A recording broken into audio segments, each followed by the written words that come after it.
این عجیب ترین گل تاریخ فوتباله. 13 سال دانشمندان دارن روی این گل تحقیق میکنن. توی بازی سوئد و انگلیس توی سال 2012 دروازه‌بان از دروازه خودش بیرون میاد و توپ روی هوا قرار داره. زلاتان ابراهیموویچ مهاجم تیم سوئد یه تصمیم خیلی عجیب میگیره.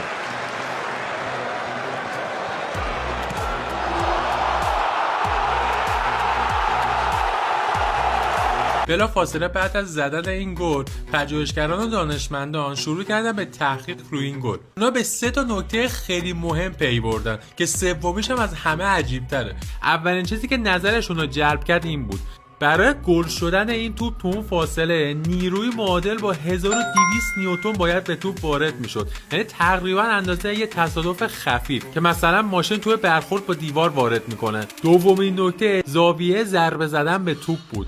خب فاصله توپ با دروازه خیلی زیاد بود و توپ هم روی هوا بود. طبق پژوهش فیزیکدانان اگر فقط 0.5% زاویه ضربه زدن زلاتان به توپ تغییر میکرد این توپ به هیچ عنوان گل نمیشد. اما سومین نکته عجیب میزان انعطاف بدن زلاتان ابراهیموویچه. برای اینکه این توپ تو اون زاویه روی هوا زده بشه باید 140 درجه زاویه پای زلاتان باز میشد. این واقعا عجیب بود و پژوهشگران رو به شوک فرو برد. حالا به نظرتون یه